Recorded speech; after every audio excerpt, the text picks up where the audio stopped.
In the field of social work, it is very, very important to think developmentally, or else you're going to fuck up the children terribly and ruin their lives. Okay? Great. Thank you. Bye. Let's go into the school of social work. In the field of social work, it is very, very important to use evidence-based practice. Now, which social work genius can tell me what evidence-based practice is? Professor, I know the answer to your question. I know what evidence-based practice means. What a surprise! The only male student in the class has something to say. I guess your male privilege in every other sector of society wasn't enough, so you felt the need to come to social work. We're all dying to hear what you have to say, only male student.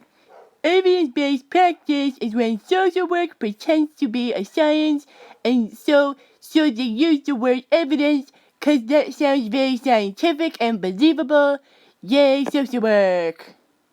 Thank you, only male student in the classroom, for such a patriarchal, overly logical, and annoying answer to the question. We all really appreciate it here at the School of Social Work. Now, the next thing I'd like to discuss in class is the DSM-5. This is the DSM-5.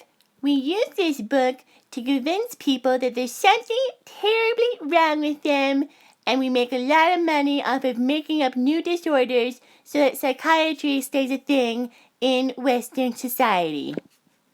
Professor, I know you were mid-thought, but I have a question to ask you. Thank you, male student, for cutting me off while I was trying to explain how American society works. But I have to be nice because I'm the professor. What is your question? I just wanted to ask if it's possible when diagnosing disorders, if there is some overlap in some of the symptomology that may lead to a diagnosis that isn't necessarily accurate, and they were drugging the shit out of people for no reason. Well, see, only male student, what we have here is a double-edged sword because it's very, very complicated diagnosing people with disorders, and I'm not sure if I actually know what double-edged sword is supposed to mean, but I'm going to meander around answering this question because I really, really don't know why the DSM-5 exists in the first place. I hope that answer sufficiently confused you so you don't ask any more questions.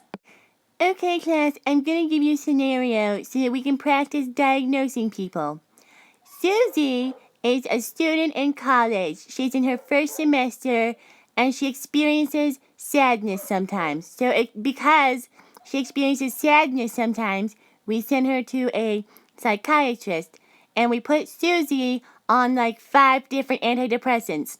Surprise of all surprises, one of the antidepressants made her ridiculously fat, and now Susie's very, very sad. We sent her back to the psychiatrist again, and we put her on 5 more antidepressants, and now she doesn't have a personality. What would you diagnose Susie with now? Professor, I think to cover our asses, we could diagnose Susie with dysthymia, and that would be a good reason as to why we could say she doesn't have a personality anymore. And if it's winter time, we can also blame it on seasonal affective disorder.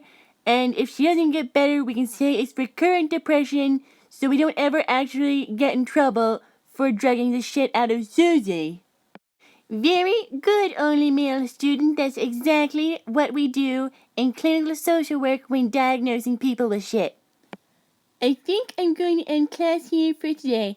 Thank you everyone for showing up. Sorry to everybody who spent 45 minutes driving here for a 5-minute class. Welcome to the field of social work. I know you're all going to be great clinicians. Thank you and goodbye.